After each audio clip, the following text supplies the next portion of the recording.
दोस्तों, मैं इंजीनियर कौशल किशोर सिंह जय शिव शक्ति जय श्री कृष्णा चैनल की तरफ से आप सब लोगों के सामने उपस्थित हुआ हूँ।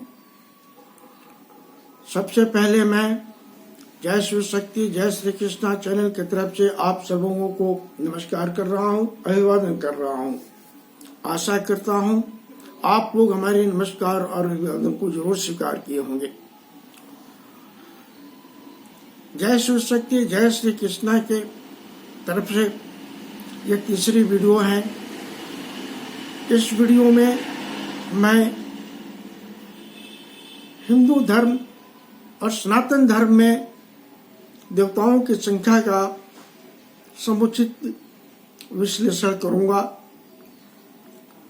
जो भ्रम पैदा हुआ है, जो भ्रम पैदा हुआ नहीं किया गया है, भारतीय संस्कृति को समाप्त करने के लिए, हिंदू संस्कृति को समाप्त करने के लिए जो भ्रम पैदा किया गया है कि हिंदू धर्म के 33 करोड़ देवता होते हैं। अब बताइए, 33 करोड़ अगर देवता होंगे तो किसकी पूजा करेगा आदमी? अगर एक की भी पूजा करना शुरू किया जाए तो शायद बरसों लग जाएगा 33 करोड़ देवताओं की पूजा करने में। यह गलत धारणा है, ऐसा नहीं है। आज इस बारे में मैं आपको बता दूं कि पृथ्वीराज चौहान, सम्राट पृथ्वीराज चौहान के मृत्यु के बाद, जबकि मोहम्मद गजनी हिंदुस्तान पर आया और 17वीं बार चढ़ाई करने के बाद वो जीत गया और पृथ्वीराज चौहान का उसने मौत कर दिया, मार दिया। आपको एक इतिहास बताऊं कि सबसे पहले मोहम्मद गजनी ने पृथ्वीराज चौहान का अरेस्ट करने के बाद, पकड़ने के बाद, बंदी बनाने के बाद उनकी आंखें निकाल दी। क्यों? इसके पीछे आप सोचिए। पृथ्वीराज चौहान की आंखों में इतनी तेज थी कि मोहम्मद गोरी उनके आंखों के सामने जा नहीं पाता था, सामना कर नहीं पाता, इसलिए सबसे पहले उसने उनकी आंखें निकलवा दी। उसके बाद हिंदू धर्म के जितने भी मूल ग्रंथ थे, वेद, शास्त्र, पुराण, जो कुछ भी था, उस सारे ग्रंथों को एक एक करके समाप्त कर दिया गया, जला दिया गया, डिस्ट्रॉय कर दिया गया।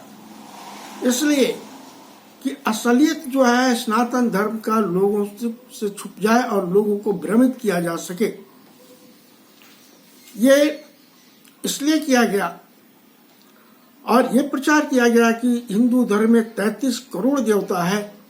और मजे की बात यह है कि हमारे बुजुर्ग और बुद्धिजीवी भी इस बात को चुपचाप सुनते रहे और अपना एक्सेप्ट कर लिए, और यही चीज वो लोग बताते रहे कि 33 करोड़ देवता हिंदू धर्म में होते हैं।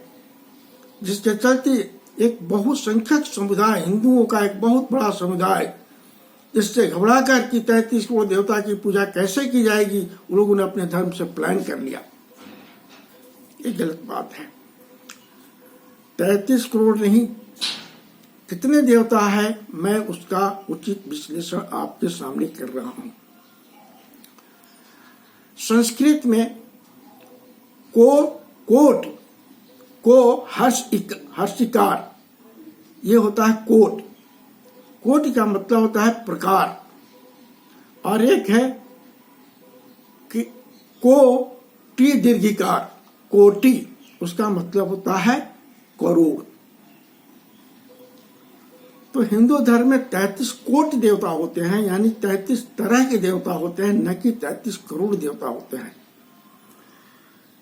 बहुत अध्ययन करने के बाद ये चीज मिला है कि हिंदू धर्म में 33 कोट यानी 33 प्रकार के देवता होते हैं, यानी सनातन धर्म में 33 प्रकार के देवता होते हैं।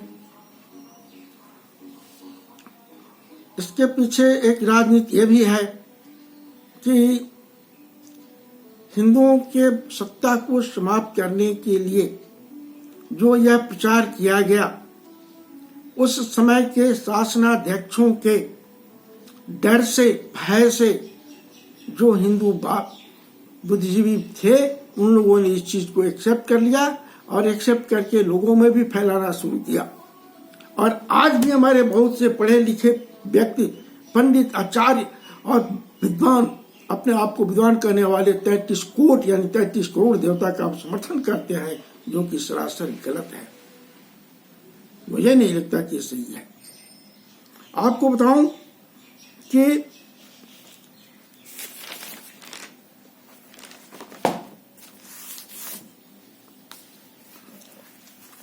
विश्लेषण के अनुसार 33 प्रकार के देवताओं का नाम आता है और यह वेदों में भी वर्णित है, ऋग्वेद में वर्णित है,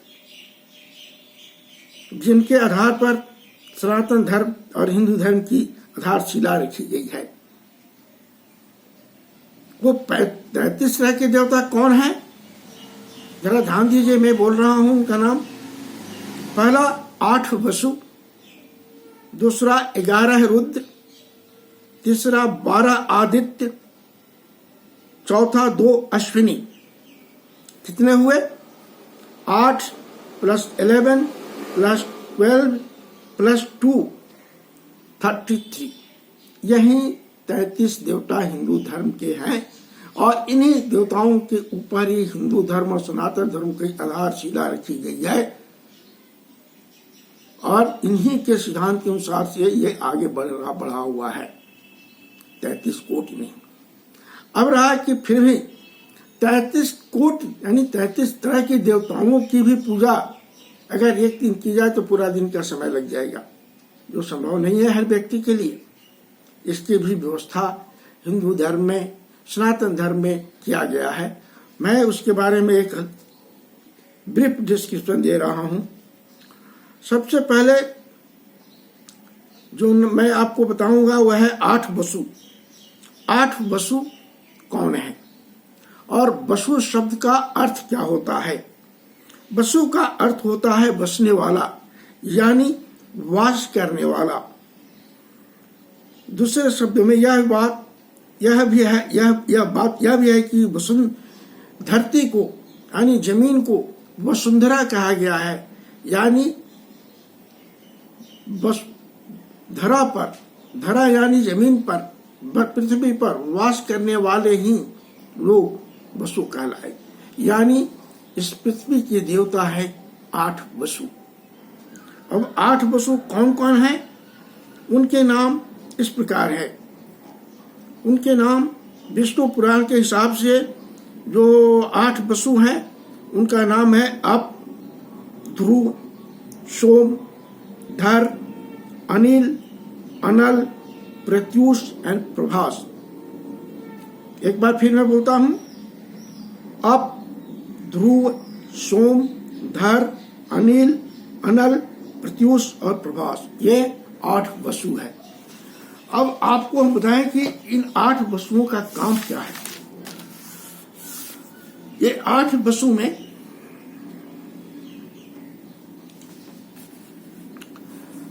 भगवत पुराण के अनुसार इनके नामों में थोड़ा सा डिफरेंस है, लेकिन है वही। महाभारत में आप के स्थान पर अह और शिव पुराण में आयात लिखा गया है। कोई बात नहीं। ऋग्वेद के अनुसार ये पृथ्वीवासी देवता है और इनके नायक अग्नि है। इस प्रकार ऋग्वेद के अनुसार अप यानी अंतरिक्ष के देवता है, ध्रुव नक्षत्रों के देवता है। ये 8 वसु कौन कौन है मैंने पहले बताया आपको। 8 वसु अप, ध्रुव, सोम, धर, अनिल, अनल, प्रत्यूष एवं प्रभास। उन 8 वसुओं में अप जो है अग्नि के देवता, अंतरिक्ष के देवता है, और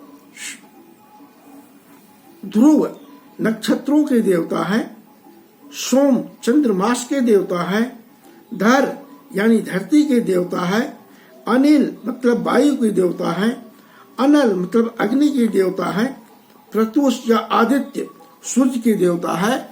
उसी प्रकार प्रभास आकाश के देवता है। ऋग्वेद के अनुसार ये 8 वसु जगत पालक श्री विष्णु को संसार के कार्य को सुचारू रूप से चलाने में सहायता करते हैं। इसलिए अगर एक हम विष्णु की पूजा कर दें, 8 वसुओं की पूजा हो जाती है। दोस्तों, इस तरह से दूसरे वसु जो हैं वो कौन से हैं? ध्रुव जो वसु है, ये नक्षत्रों के देवता हैं। यानी इस पूरे ब्रह्मांड को 27 नक्षत्रों में बांट दिया गया है और उन 27 नक्षत्रों में क्या क्या होता है, किस तरह का संचालन होता है, ये ग्रह तारे करते हैं। तो इनके देवता हैं ध्रुव। यानी अगर एक ध्रुव की पूजा की जाए तो सारे नक्षत्र और सारे ग्रहों की पूजा हो जाती है। तीसरा है आपके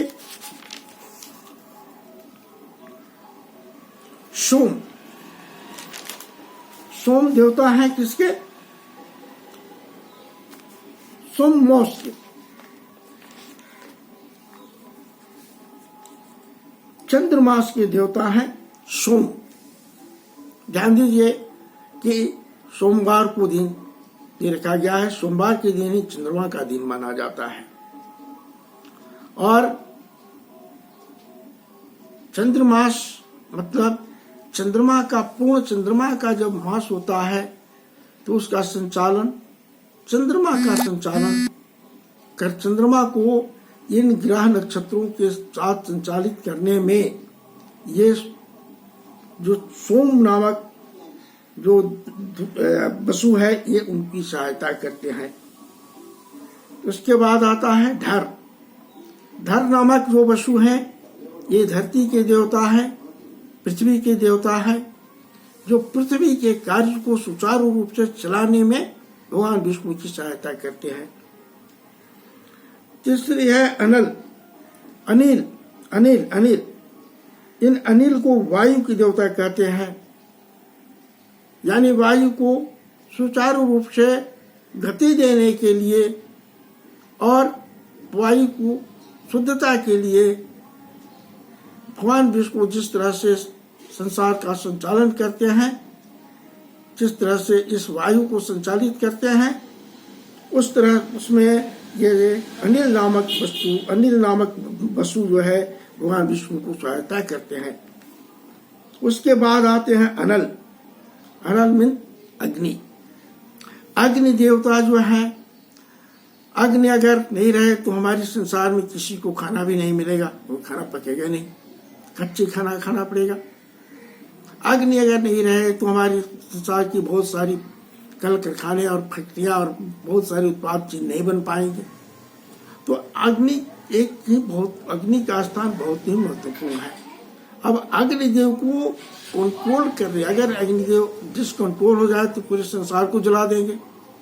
लेकिन अग्निदेव को कंट्रोल करने का काम कौन करता है? भगवान विष्णु करते हैं और इस कार्य में अनल नामक जो वसु है उनको सहायता करते हैं। उसके बाद आते हैं प्रत्युष या आदित्य। ये सूर्य के देवता है।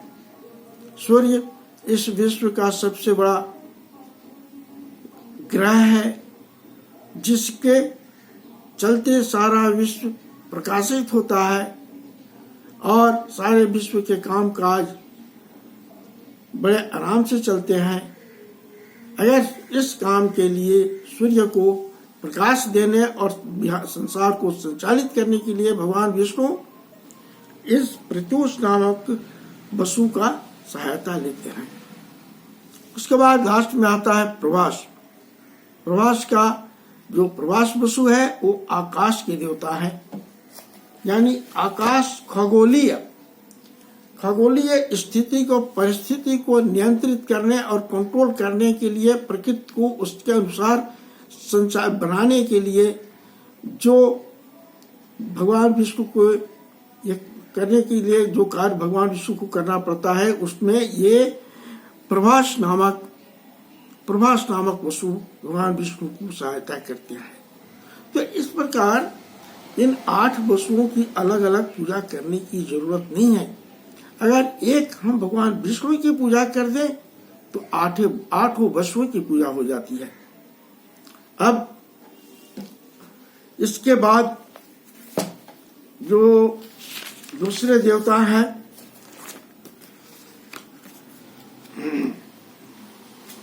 रुद्र, 11 रुद्र, इस बारे में मैं आप लोगों को दूसरी वीडियो में बताऊंगा, क्योंकि वीडियो बहुत लंबी हो जाएगी और आप लोग देखना पसंद नहीं करेंगे। वैसे ही आजकल इस तरह की ज्ञानवर्धक वीडियो देखना लोगों को रास नहीं आता है, लोग नहीं देखना चाहते हैं। फिर भी मैं अपना कर्तव्य समझकर भारतीय दर्शन को आपके सामने प्रस्तुत करने का विड़ा उठाया हूँ और मैं कर रहा हूँ, कहूँगा। तो मैं ये वीडियो यहीं बंद करता हूँ, तब तक के लिए हमें विदा दें। नमस्कार।